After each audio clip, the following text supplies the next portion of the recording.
Oh, little sweetie. Hello, Lilac.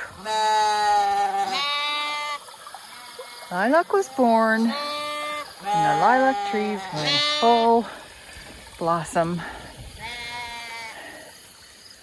She had a tough time, so we called her Lilac. Yes.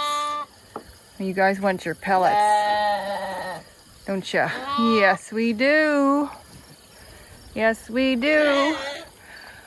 The sky is pretty amazing today, as usual. The sky here plays. As you can see, you can't help but look at the sky. So one tends to really take notice, and it becomes very much a part of your existence.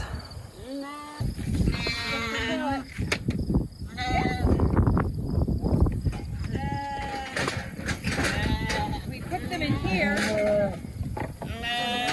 We use those to get the pellets. Pellets is